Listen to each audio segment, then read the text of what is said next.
So nature of रिसर्चमा थियौँ अस्ति हामी नेचर अफ रिसर्च सो एउटा सिस्टमेटिक हुन्छ एउटा साइन्टिफिक सिस्टमेटिक अथवा साइन्टिफिक कुरो एउटै हो है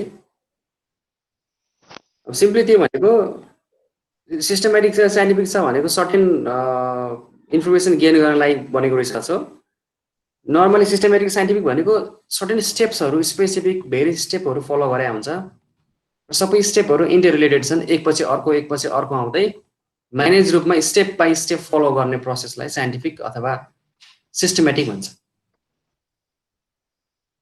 सर्टेन स्ट्रक्चरल स्टेप्सहरू फलो गर्छ जुन स्टेप्सहरू एकअर्कामा इन्टर रिलेटेड हुन्छन् र जसले एकदेखि अर्को ठ्याक्कै स्टेप बाई स्टेप गरिन्छ नि अर्गनाइज फर्ममा त्यही नै भने सिस्टमेटिक अब साइन्टिफिक स्टेप्सहरू साइन्टिफिक सिस्टमेटिक भयो भने के हुन्छ हाम्रो रिसर्च वर्क्समा युनिफर्मिटी एकरूपता ल्याउनलाई यसले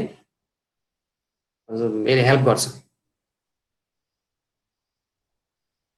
अनि अर्को छ अब्जेक्टिभ भनेको छ अब्जेक्टिभ भनेको चाहिँ फ्याक्टमा हुनु पर्यो कि जस्तो कसैको पर्सनल ओपिनियन भयो बायसेस भयो हैन अनि पूर्वाग्रह प्रेजुडिसहरू अथवा कसैको गेसमा कसैको एजम्पसनमा बेस्ड नहुने जे फ्याक्ट हो फ्याक्टलाई चाहिँ उ गर्ने त्यसलाई भन्छ अब्जेक्टिभ यो अर्थ ठ्याक्कै फरक छ है हैन उद्देश्यमूलक भन्छ सर्टेन उद्देश्य हुनुपर्छ यसको भनेर भन्यो उद्देश्य त भयो त्यसले मात्र पनि काम गर्दैन विशेष गरेर पर्सनल ओपिनियन र बायसदेखि फ्री हुनुपर्छ फ्याक्टलाई मात्रै यसले चाहिँ जनाउनु पर्यो रिसर्चले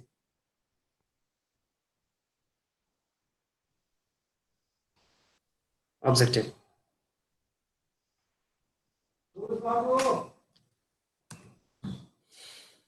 त्यसपछि अर्को छ कन्ट्रोल्ड भनेको छ सो एउटा राम्रो रिसर्चले भेरिएबल्सहरूलाई कन्ट्रोल गर्न सक्नु पर्यो जस्तो कुनै दुईटा भेरिएबलको बिचमा भनौँ न डिमान्ड र सप्लाई भयो हैन एक्ज्याक्टली डिमान्ड अनुसार सप्लाई कसरी बल्छ दुईटा भेरिएबल छ एउटा डिपेन्डेन्ट र अर्को इन्डिपेन्डेन्ट भेरिएबल्स होला हैन डिमान्ड र सप्लाई कुरा गर्नु डिमान्ड इज के भयो इन्डिपेन्डेन्ट भेरिएबल सप्लाई के भयो dependent because supply depends upon demand हैन यसमा अरू इन्टरभेनिङ अरू खालको भेरिएबलहरू आएको छ भने त्यस्तो भेरिएबललाई चाहिँ त्यसको भेरिएबलको इन्फ्लुएन्स पार्न भएन हामीले एक्ज्याक्टली डिमान्ड र सप्लाईको बिचमा रिसर्च स्टडी गर्नुपर्ने छ भने त्यसलाई असर पार्ने अरू भेरिएबल्सको इन्फ्लुएन्स त्यसमा कमभन्दा कम गर्न सक्नु पर्यो त्यसो कारणले गर्दा एक्ज्याक्टली डिमान्ड र सप्लाईको बिचको जुन नेचर छ त्यो थाहा पाउन सकिन्छ त्यो भन्न खोजेको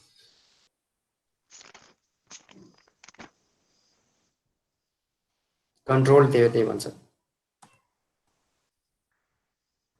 अर्को यसमा के छ जर्नलाइजेबिलिटी छ सो जर्नलाइज गर्न सक्ने भयो भने जस्तो एउटा रिजल्ट सेम मेथोडोलोजी युज गरेर सिमिलर सिचुएसनमा फेरि हामीले उस्तै खालको रिजल्ट अप्लाई गर्यौँ भने हामीले के गर्यौँ भने अर्को ठाउँमा सामान्यीकरण गर्न सकिने भयो And our research finding found through the analysis of data collected from the sample units should be applicable to larger mass. Smart कलेजको एउटा क्लासमा कुनै एउटा बीबीएस को एउटा फर्स्ट इयरमा अथवा सेकेन्ड इयरमा कुनै एउटा हामीले रिसर्च कन्डक्ट गर्यौँ हैन भनेपछि त्यो भएको चीजलाई अरु इयरमा पनि जर्नलाइज गर्न सामान्यीकरण त्यसले अरु इयरलाई पनि रिप्रेजेन्ट गर्न सक्नु पर्यो त्यो हो जर्नलाइजेबल अथवा जर्नलाइजेबिलिटी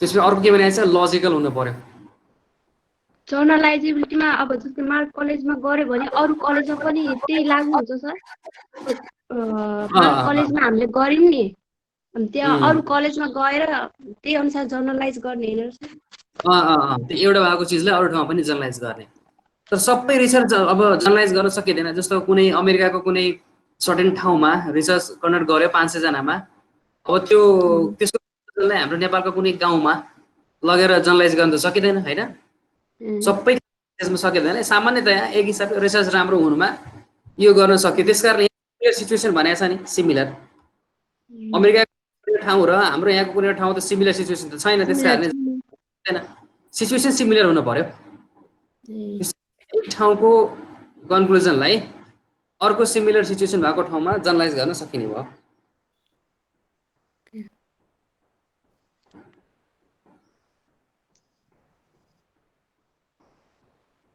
अनि अर्को के छ लजिकल पनि हुनु पर्यो हेर्नुस् लजिकले पनि दिनु पर्यो त्यसलाई भेरियस सोर्सेसबाट इन्फर्मेसन कलेक्ट गर्छ, इन्टरप्रेट पनि गर्छ होइन रिजल्टलाई, रिसर्चले। तर त के हुन्छ भने लजिकली पनि धेरै खालको दिनु पऱ्यो। जस्तो भनौँ तपाईँले एउटा रिसर्च कन्डक्ट गर्नुभयो, अब के कन्क्लुजन निकाल्नुभयो भने डिमान्ड र सप्लाईको बिचमा रिलेसन छैन अरे, कति रिलेसन छैन डिमान्ड र सप्लाईको बिचमा, त्यही आयो अरे रिजल्ट।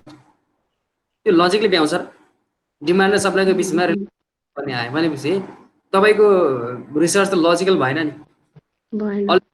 लजिकले चाहिँ के गर्यो, त्यसले सपोर्ट त गरेन, थोरै होला अथवा कम होला अरू अवस्था अनुसार, तर डिमान्ड र सप्लाईको बिचको रिलेसन हुँदै नहुने त छैन नि। त्यसकारण लजिकली पनि प्रुभ गर्नु पर्यो।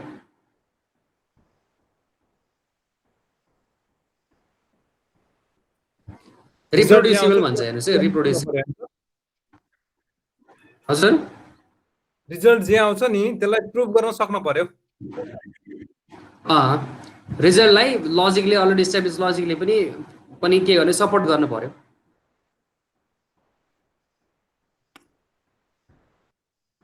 अर्को रिप्रोड्युसिबल छ,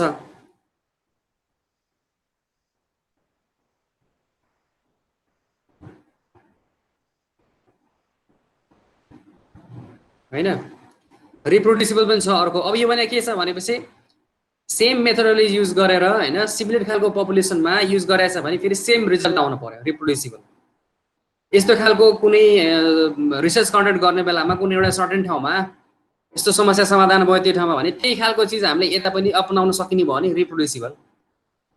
कुनै एउटा दाङबैली कलेजले आफ्नो स्टुडेन्टको सेटिस्फ्याक्सनको लागि कुनै एउटा हैन रिसर्च कन्डक्ट गर्यो र त्यसले कन्डक्ट गरिसकेपछि त्यसको रिजल्ट अनुसार त्यसलाई अप्लाई गर्यो, इम्प्रुभ पनि गर्यो भने त्यही अवलम्बन गर्न सक्ने भयो भने मार्क कलेजले, भनेपछि त्यहाँ गरेको रिसर्च के भयो, रिप्रोड्युसिबल भयो। यो र जेनरलाइबिलिटी त सेम भएन र सर? लगभग उस्तै दिन्छ। अब यसो छ, जनरलाइजेबल गर्न सकिने भयो भनेपछि हेर्नुहोस् त्यहाँ गएर पनि रिसर्च कन्डक्ट गर्ने भने होइन, जनरलाइजेबल भने त्यहाँ भयो, त्यहाँ गरिसकेपछि यहाँ पनि जनरलाइज गर्न सकियो भनेको छ। रिप्रोड्युसिबल भनेको छ भने सिमिलर ठाउँमा फेरि रिसर्च गर्ने र उस्तै रिजल्ट पाउने भने त्यस्तो। जनरलाइज गर्ने भनेको सामान्यकरण गर्ने हो, सिमिलर सिचुएसनमा गएर फेरि रिसर्च गर्ने भने होइन। रिप्रोड्युसिबल भने त फेरि रिसर्च गर्ने भन्न खोजे हो र सेम रिजल्ट पाउने भने। जेनरलाइबिलिटी टाइमको कुरा हुँदैन सर? होइन, टाइमको कुरा पनि आउँछ, सर्टेन टाइम भित्र भन्ने पनि हुन्छ यसमा। तपाईँको रिसर्चको के छ त्यही अनुसारले सर्टेन टाइम भित्र। सो यो जेनरलाइबिलिटी भनेको मार्क कलेजमा गरेर चाहिँ हाम्रो रिसर्च गर्छ नि, त्यो अरू कलेजमा गऱ्यो नि त्यो अप्लाई गर्न सक्नु अरू कलेज पनि म्यानेजमेन्टरी कलेज हुनु पर्यो। जस्तो सिमिलर सिचुएसनको जस्तो इन्फ्रास्ट्रक्चर मार्क कलेजको छ त्यस्तै खालको हुनु पर्यो। धेरै चिज आउँछ, तपाईँको रिसर्चको टपिक के छ त्यसमा डिपेन्ड गर्छ। अब तपाईँको मार्क कलेजकै ठ्याक्कै चिजलाई तपाईँको अब काठमाडौँको कुनै होइन अब भनौँ न एपेक्स कलेज जहाँ चाहिँ टेक्नोलोजिकल एडभान्समेन्ट बढी छ होइन, त्यही किसिमको छ, त्यहाँ अब जनरलाइज गरेर अब नसकिने होला। सिचुएसन सिमिलर पनि हुनु पर्यो।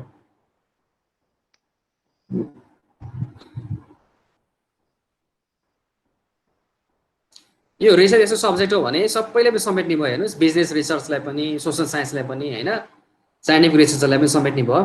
त्यस कारणले कुनै एउटा टर्म छ जस्तो यो लजिकल भयो, रिप्रोड्युसिबल भयो, यो टर्म चाहिँ हरेक एउटा एक्सप्लेन गऱ्यौँ नि हामीले सबै सिचुएसनमा यसले मजाले यसले भ्याउँछ, यसले कभर गर्छ भन्नै सकिँदैन कि, धेरै जस्तो अपवादहरू निस्किहाल्छ।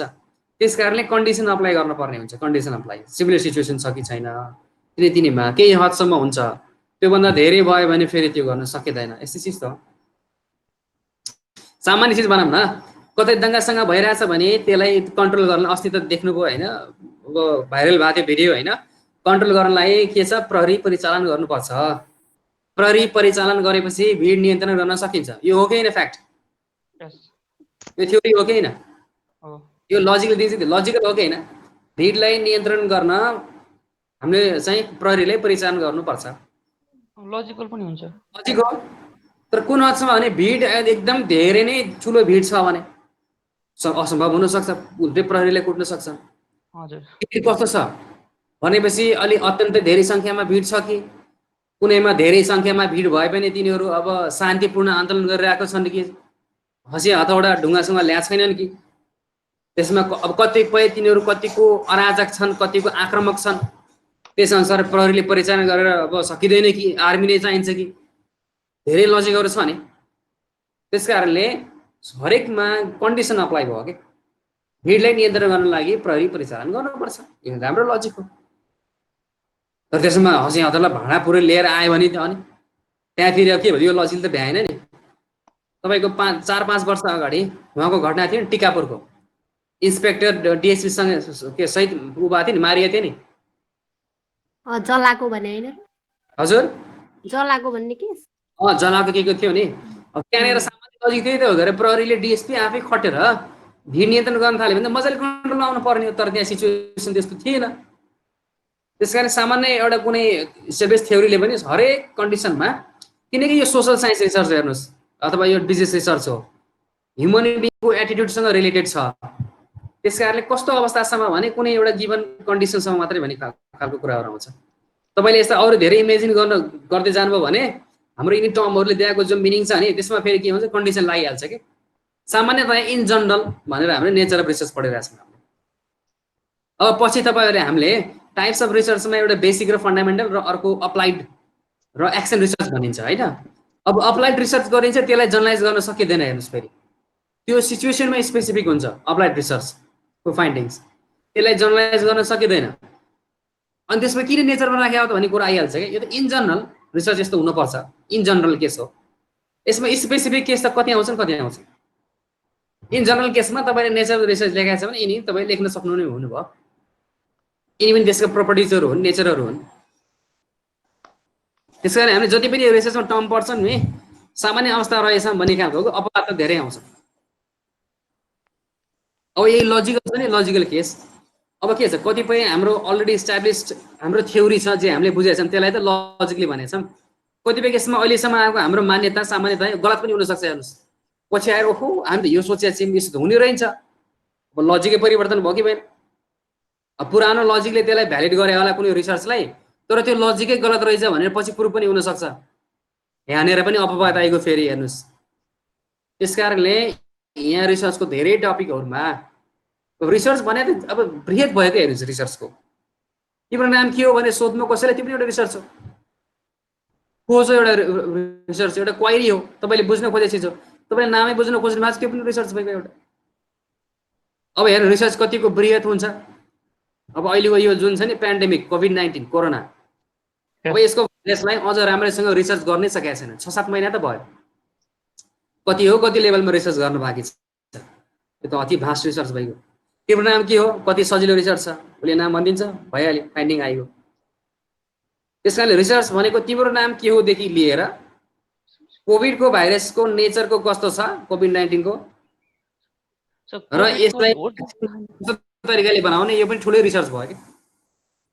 त्यो चाहिँ अब अप्लाइड साइन्सतिरको रिसर्च भयो। हेर्नुहोस् अब सामान्यकरण हाम्रो बिजनेस रिसर्च ह्युमन बिङ्ससँग रिलेटेड सोसल साइन्स रिसर्च भनौँ न, यो धेरै बृहत छ।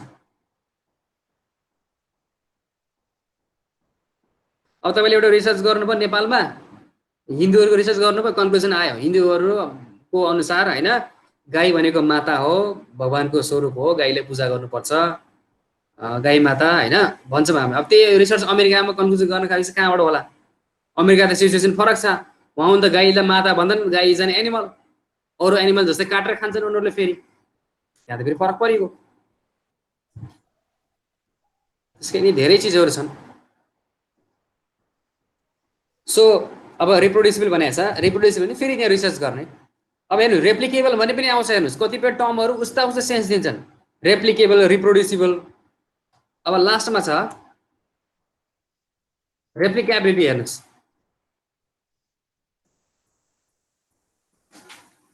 रेप्लिकेबिलिटी पनि हेर्नुहोस्, रेप्लिका भने बुझ्न पर्यो पहिले। रेप्लिका भनेको कपी भने एक्ज्याक्ट कपी, रेप्लिकेट गर्ने भने के हो, उस्तै चिजलाई फेरि अर्को बनाउने। रेप्लिकेट गर्ने भनेको बनाइसकेको चिजलाई फेरि बनाउने, रेप्लिकेट गर्ने, त्यसले रेप्लिकेबिलिटी भन्ने आयो। It refers that the research gives reader enough detail information that the research can be repeated. रिसर्चलाई फेरि रिपिट गर्न सकियो सिमिलर सिचुएसनमा। It is very important topic that the research should be capable of replication because it means that the other researchers can test the findings of the research. Further आउने रिसर्चरहरूले फेरि यसको फाइन्डिङ्सलाई फेरि test गर्न सकौँ। Test गर्ने भने के हो, रिजल्ट फेरि सिमिलर आयो भने अब यसको मिनिङ त रिप्रोड्युसिबिलिटी र रेप्लिकेबिलिटी त एउटै सेन्स छ। हेर्नुहोस्, रिप्रोड्युसिबिलिटी र रेप्लिकेबिलिटी एउटै हो, थोरै फरक छ। हेर्नुहोस्, थोरै फरक छ। हेर्नुहोस् त, रिप्रोड्युस यहाँ मैले दुईवटा डिफरेन्स लेखिदिएको छु। रिप्रोड्युसिबिलिटी रिफर्स टु द इन्डिपेन्डेन्ट रिसर्चर्सहरू है, arriving at the same result using their own data and method। पहिले नै एउटा टपिकमा रिसर्च भएको छ, अरू इन्डिपेन्डेन्ट रिसर्चर आएले आफ्नो डाटा युज गरे, फेरि डाटा कलेक्ट गरे, फेरि मेथड्सहरू आफ्नो युज गरे, त्यही रिजल्ट आयो, सेम रिजल्ट आयो। त्यो के भयो, रिप्रोड्युसिबल भयो। अब रेप्लिकेबिलिटी यो पनि के छ, फेरि डिफ्रेन्ट टिम छ, फेरि सेम रिजल्ट पाए, तर कसरी, पहिले गरेको अथर, पहिलेको रिसर्चरको डाटा र मेथड युज गरेर, यहाँ आफ्नै डाटा र मेथड युज गरेर गर्ने सेम रिजल्ट आयो भने रिप्रोड्युसिबिलिटी। र पहिलेकै डाटालाई फेरि एकपटक मेथडहरू युज गरेर फेरि आफूले चेक गरेर सेम रिजल्ट आउने भनेको रेप्लिकेबिलिटी। अब दुईटाको अर्थ त सेम छ, एकदम डिपमा गयो भने मात्रै फरक देखिन्छ। सर यो जो रिप्लिकेबिलिटी हुन्छ नि त्यसमा आफ्नै कस्तो आफै उस्तो अरूको रिसर्च आफ्नै मेथड फेरि डाटा कलेक्ट गरेर युज गर्यो भने सेम रिजल्ट आयो भने रिप्रोड्युसिबिलिटी। तर के छ भने त्यही पहिलेकै डाटा र पहिलेकै मेथड युज गरेर फेरि चेक गर्नको लागि आफूले फेरि टेस्ट गर्यो भने त्यो रेप्लिकेबिलिटी हो। फेरि उस्तो डाटा सबै अरूकै हुन्छ, आफूले युज मात्र टेस्ट मात्र गर्ने हो।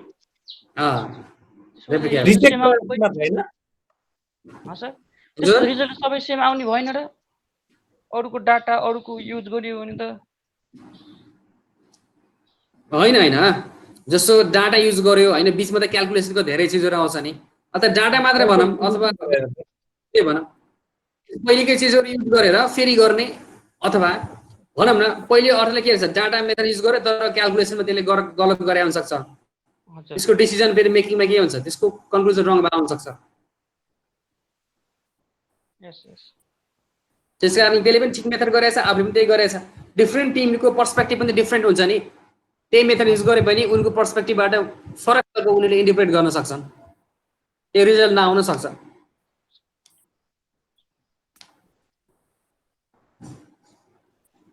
त्यसको यिनी ठ्याक्कै डिफ्रेन्स तपाईँले लेख्न परेन, आयो भने तिनी माथिको पोइन्टहरू तिनी मिलाएर लेख्नु होला।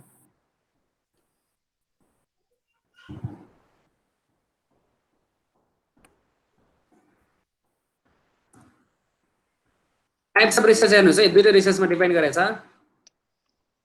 टाइप्स अफ रिसर्च, सो यो नेचर अफ रिसर्चमा यो तपाईले एउटा बेसिक अथवा फन्डामेन्टल रिसर्च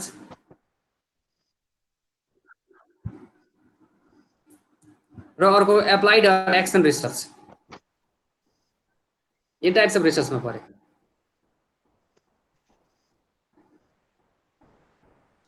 बेसिक अथवा फन्डामेन्टल रिसर्च तपाईँको थ्योरी डेभलप गर्नको लागि, कुनै चिजको बारेमा डिप अन्डरस्ट्यान्डिङ गर्नको लागि गरिने रिसर्च बेसिक फन्डामेन्टल रिसर्च। यहाँ रिसर्चले आफ्नो के हुन्छ, आफ्नो इच्छा हुन्छ रिसर्च गर्छ, यसमा टाइम लिमिट हुँदैन, समय लगाएर मजाले गर्छ। अप्लाइड भने के छ, कुनै समस्या छ, कुनै जल्दोबल्दो कुनै इस्यु आइपरेको छ, त्यसलाई समाधान गर्नको लागि गरिनेलाई अप्लाइड रिसर्च भने। यसको लागि के हुन्छ, सम्बन्धित विज्ञहरूलाई चाहिँ खटाइन्छ। सो यिनीहरूसँग के हुन्छ, टाइम लिमिट यिनीहरूसँग हुन्छ, यदि समयभित्र, जस्तो अहिलेको कोरोनाको भ्याक्सिन पत्ता लगाउनु पर्ने अप्लाइड रिसर्च हो, तपाईँको फन्डामेन्टल होइन। जब पत्ता लगाएर यस्तो रहेछ थाहा पाउनु अनि छ नि, अहिले त जल्दोबल्दो समस्या भइहाल्यो। अप्लाइड रिसर्चको अहिले सबभन्दा जल्दोबल्दो इक्जाम्पल भनेको यही हो, कोभिड-19 को भ्याक्सिन बनाउने रिसर्च, उसको भाइरसको नेचर स्टडी गर्ने रिसर्च।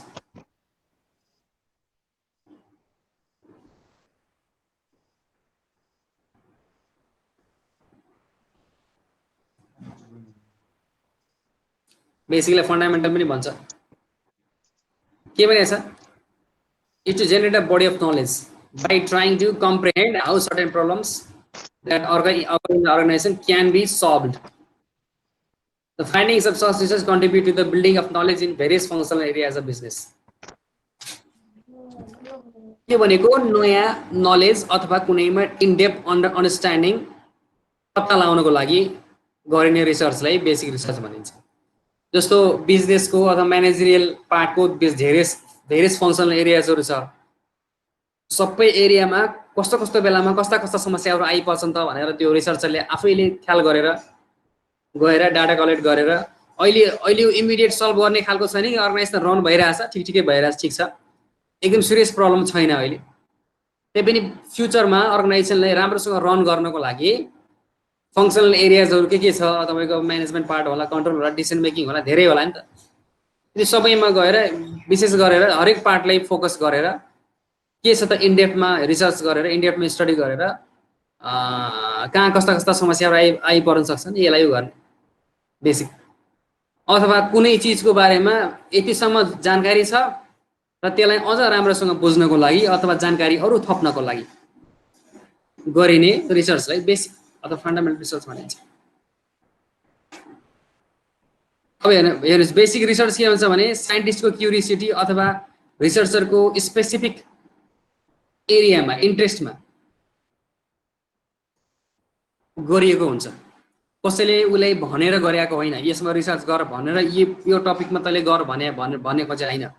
उसले के भनेको छ भने आफैले मेन मोटिभेसन भनेको यसको बारेमा थप नलेज मैले एक्सपान्ड गर्न चाहन्छु, मैले मान्छेलाई बताउन चाहन्छु भनेर जो रिसर्च गर्छ त्यसलाई हामीले के भन्छौँ, अथवा नयाँ क्रिएट गर्नको लागि अथवा नयाँ कुरा पत्ता लगाउनको लागि गर्ने रिसर्चले बेसिक अथवा फन्डामेन्टल रिसर्च भनिन्छ। यसको ठ्याक्कै कमर्सियल भ्यालु नहुनु पनि सक्छ, बजारमा गएर यसलाई बजाएर पैसा कमाउने पनि नहुन सक्छ, हुँदैन। यसमा यस्तो रहेछ भनेर थाहा पाउने मात्रै हो।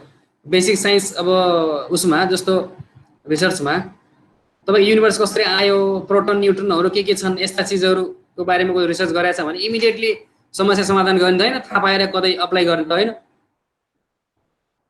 बुझ्नको लागि मात्रै गरिने रिसर्चले फन्डामेन्टल रिसर्च।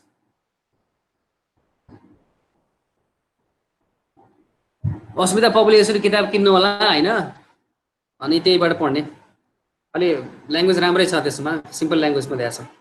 बजारमा आइगएको छ र अब मार्केटमा के छ त्यो ठ्याक्कै थाहा भएन, त्यही होला।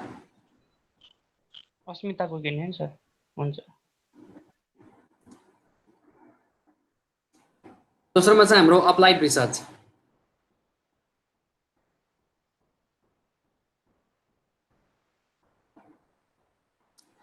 यो के हुन्छ, सल्भ अ करेन्ट प्रब्लमलाई सल्भ गर्नको लागि वर्क सेटिङ काममा अथवा कुनै ठाउँमा जसले के गर्छ सर्टेन टाइमभित्र सोल्युसन जसले माग्छ त्यस्तो खालको रिसर्चलाई हामीले अप्लाइड रिसर्च भन्छौँ। प्र्याक्टिकल प्रब्लमहरू सल्भ गर्न, नलेज एक्वायर गर्नुभन्दा प्र्याक्टिकल प्रब्लमहरू सल्भ गर्नको लागि गरिने रिसर्चलाई हामीले के भन्छौँ, अप्लाइड रिसर्च भनेर भन्छौँ।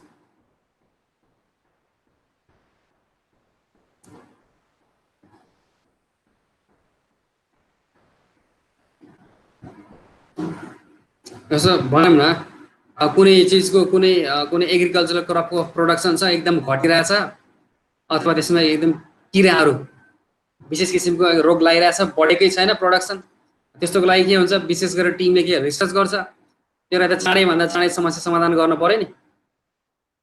जस्तो के छ कुनै स्पेसिफिक डिजिज या अहिले आयो यो कोभिड भनौँ न, स्पेसिफिकली क्योर गर्न के हुन्छ, यसले के टाइमली सोल्युसन मागिरहेछ नि, चाँडैभन्दा चाँडो सोल्युसन आओस् क्योर स्पेसिफिक डिजिज। यस्ता चिजहरू कुनै अर्गनाइजेसनले प्रब्लम छ, सिधै धेरै यस्तो इम्प्लोइले जब छोड्दै जाँदै गरेछन्, ग्रुपमा रेजिग्नेसन दिइरहेछन् इम्प्लोइजहरूले, ग्रुपमा रेजिग्नेसन टिममा आएर भने ठुलो समस्या हो नि अर्गनाइजेसनको।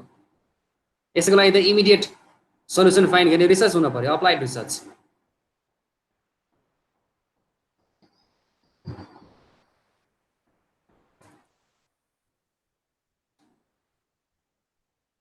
ठ्याक्कै हेर्नुहोस् अब डिफ्रेन्स बेसिक रिसर्च र अप्लाइड रिसर्चको बिचको डिफ्रेन्स। ल पढ्नुहोस् त एकछिन सुइसु।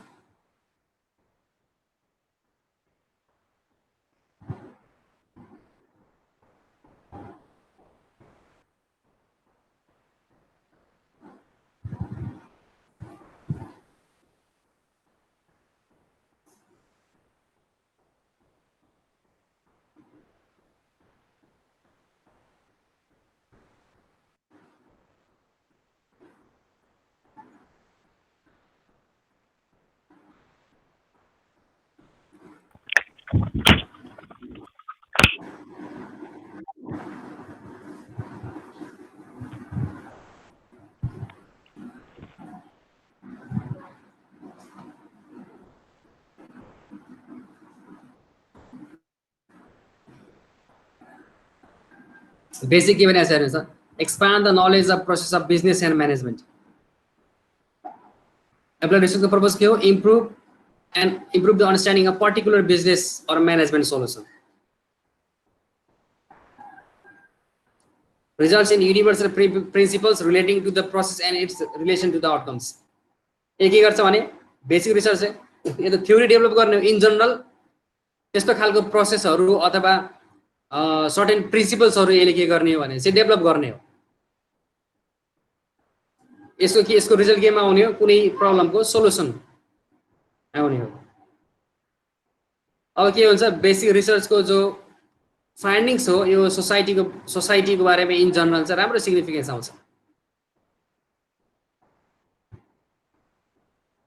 बेसिक रिसर्चको जो रिजल्ट छ इमिडिएटली त्यसमा लागू नहुन सक्छ, कालान्तरमा विशेष गरेर अनि बुझ्दै गरेर विशेष गरेर लागू हुने खालको हुन्छ।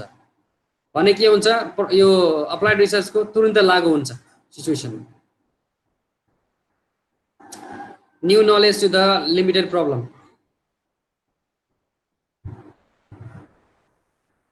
कुनै एउटा स्पेसिफिक प्रब्लमको लागि मात्रै हो, सबै ठाउँमा यसलाई जनरलाइज गर्न सकिन्छ भने छैन।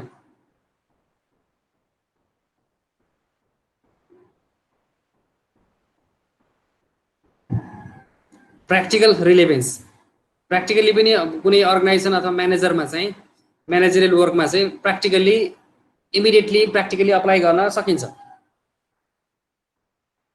तर यो सकिँदैन। यसले चाहिँ बिस्तारै हो, इमिडिएटली प्र्याक्टिस गर्न सकिँदैन।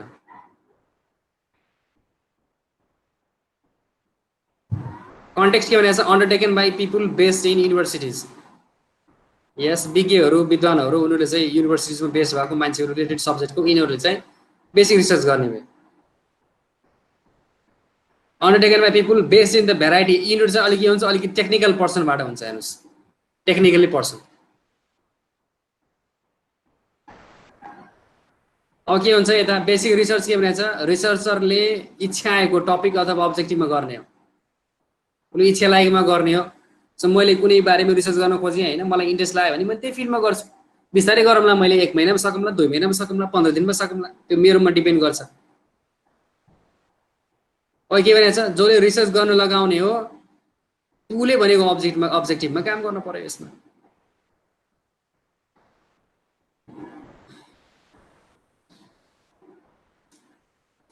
अब टाइम स्केल के छ हेर्नुहोस् त, बेसिक रिसर्चको लागि फ्लेक्सिबल छ टाइम स्केल, फ्लेक्सिबल छ, जति समय पनि लगाउन सकिने भयो। तर यसमा के छ, अप्लाइड स्केलमा टाइट छ टाइम स्केल, टाइट छ। सर्टेन स्पेसिफिक टाइमभित्र सक्नुपर्ने हुन्छ।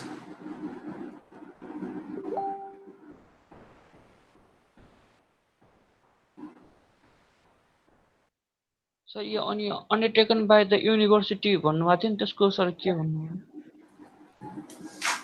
पिपुल बेस्ड इन युनिभर्सिटिजहरू प्रोफेसरहरूले गर्ने बेसिक रिसर्च यस्तो हो। युनिभर्सिटीको प्रोफेसरहरूले गर्ने बेसिक रिसर्चहरू भयो। अप्लाइड रिसर्चहरू चाहिँ टेक्निसियनहरू, टेक्निकल पर्सनहरूले गर्ने अप्लाइड रिसर्च। टेक्निसियन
ल हेर्नुहोस् अब यसपछि हाम्रो साइन्टिफिक रिसर्च।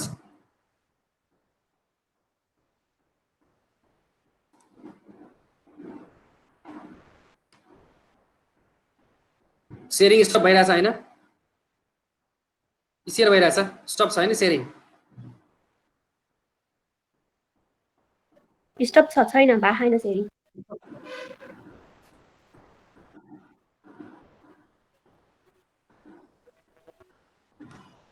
अब त भयो हैन?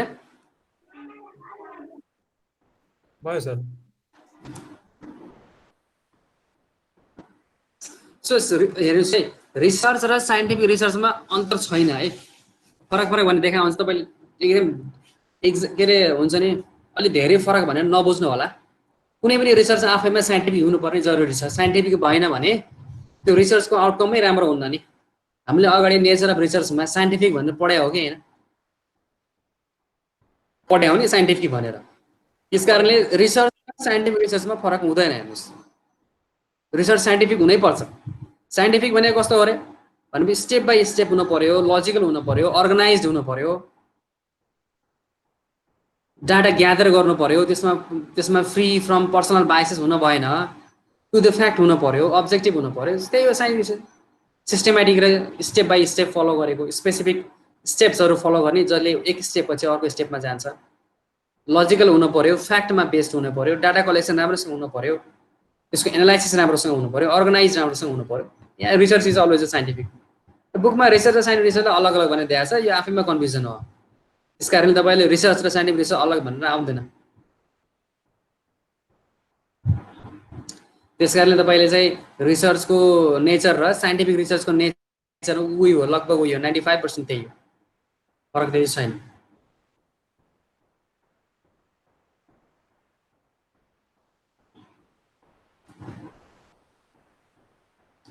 त्यही चाहिँ scientific research focusing on solving problems and pursues a step-by-step logical, organized, and rigorous method to identify problems, gather data, analyze them, and draw valid conclusions from there.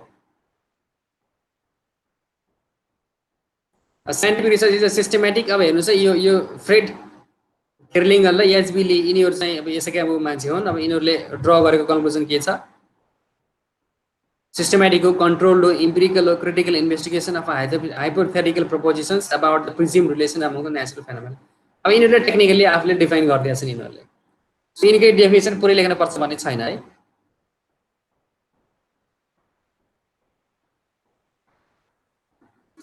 किन साइन्टिफिक रिसर्च चाहिन्छ?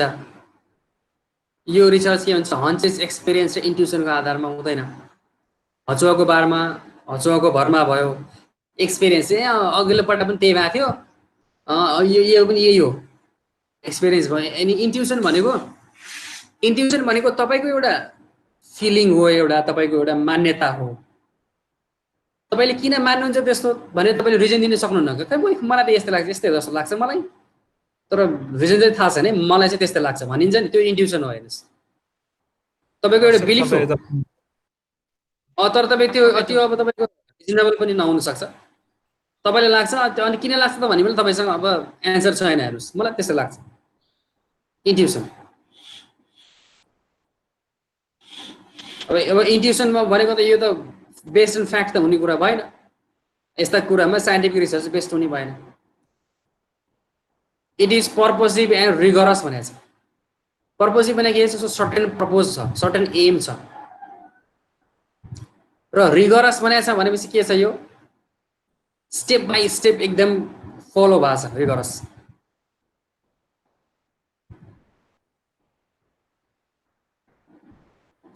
Enables all those who are interested in researching and knowing about the same or similar issues to come up with comparable findings and the data are when the data are analyzed. के भनेछ फेरि भने अब यो अलिकति कम्प्लेक्सिस भन्दैछ है यहाँनिर। यसलाई के भनेछ भने तपाईले रिसर्च गर्न थाल्नुभयो हैन, रिसर्च गरिसकेपछि तपाईको डेटालाई एनालाइज गर्नुभयो, एउटा सर्टेन फाइन्डिङ्स तपाईको आयो भने फलानुले अर्कोले पनि सिमिलरमा त्यसले रिसर्च गरिरहेको छ र त्यसले पनि आएर आफ्नो उसको पनि फाइन्डिङ्सलाई दुई तपाईले गरिरहेको रिसर्चको फाइन्डिङ्स र अर्को रिसर्चरले गरिरहेको सिमिलर इस्युमा गरेको रिसर्चको फाइन्डिङ्सलाई तपाईले ल्याएर कम्पेयर गरेर सँगसँगै डाटा एनालाइज गर्ने खालको हुन्छ साइन्टिफिक रिसर्च। के भने हो? Findings are accurate and confident. तपाईले गरेको फाइन्डिङ्सहरु एक्युरेट पनि हुन्छ र कन्फिडेन्ट पनि हुन्छ। Apply solutions to similar problems. Similar प्रब्लमहरु छ भने सोलुसन त्यसमा अप्लाई गर्न सकिने भयो, जनरलाइजेबल भने जस्तै भयो। इट इज मोर अब्जेक्टिभ, अझ बढी अब्जेक्टिभ हुन्छ। अब्जेक्टिभ भने के हो अरे? Free from personal biases and opinions, feelings. फ्याक्टमा बेस्ड भएको।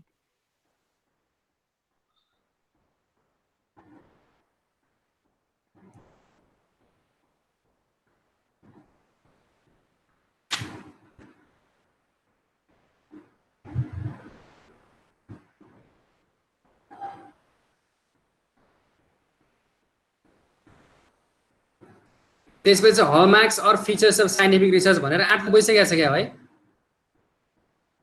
सर यसको साइन्टिफिक रिसर्चको फिचर र हाम्रो जो अघि फिचर लेखेको थियो नि त्यो त सेम हुँदैन सर, के फरक छ र हैन? खासै छैन। हेर्नुहोस् अलिकति हेर्नुहोस्, टेस्टेबिलिटी छ, रेप्लिकेबिलिटी हेर्नुहोस्, फिक्सन एन्ड कन्फिडेन्सको अब्जेक्टिभिटी पनि त्यही छ, टेस्टेबिलिटी पनि भयो, रेप्लिकेबिलिटी पनि भयो, जेनरलाइजेबिलिटी पनि त्यही छ। पार्सिमनी यति मात्र एउटा दुईटा फरक छ, नत्र अरू सबै चिज त्यही। हेर्नुहोस् तपाईँले साइन्टिफिक रिसर्चको नेचर लेख्ने बेलामा उतापट्टि रिसर्चको नेचर लेखिदिनु भयो भने पनि रङ हुँदैन, फरक पर्दैन। बुझ्नुभयो नि? सर यो जस्तो हामी हिजो अस्ति पढ्थ्यौँ सर, यो डिफाइन्ड नेट्स भने के भन्नुभएको थियो नि तपाईँले, उसको फिचरको भन्नु। हजुर डेफिनेटनेसमा यसो थियो कि त्यो अलिकति भेग नै थियो होइन, त्यस कारण त्यो पोइन्ट हटाइदिएँ मैले होइन। तपाईँको धेरै बुकमा हेर्नुहुन्छ भने पोइन्ट अलग अलग चिजहरू हुन्छ। सबै चिज लेखेको चिज तपाईँले बुझ्नै पर्छ भने जरुरी छैन नि। सबै चिजलाई एक्सप्लेन आफूले गर्न सकिन्छ भने छैन। कुनै एउटा राइटरले लेखिदियो त्यहाँनिर, उसलाई त्यो मन पर्यो, उसँग बेटर एक्सप्लेनेसन छ कि त्यसको। त्यसैले सबै चिज गर्दैन, मैले त्यो हेर्ने बेलामा त्यसको स्पेसिफिक पर्टिकुलर चिज पाएन, त्यस कारणले अनि अरू चिज एड गरेँ त्यो। अब बुक हेर्नुहुन्छ भने त्यहाँ छैन, त्यो कुनै त्यो पोइन्ट लेख्दै छैन त्यहाँ। बुझ्नुभयो नि? त्यस कारणले उतापट्टि जान पर्दैन। Okay sir. ल त्यसमा सर तपाईँले लेख्यो भने यो क्लासरुममा एड हाल्नु सक्नुहुन्छ? क्लासरुम गरेर त्यो तपाईँको नोटबुक छ। म इनोट हालिदिन्छु, मैले अहिले नहाले पनि हाल्छु मैले। हुन्छ हुन्छ थ्याङ्क यू है ल डिस्कस पटुले। Thank you sir. Okay sir.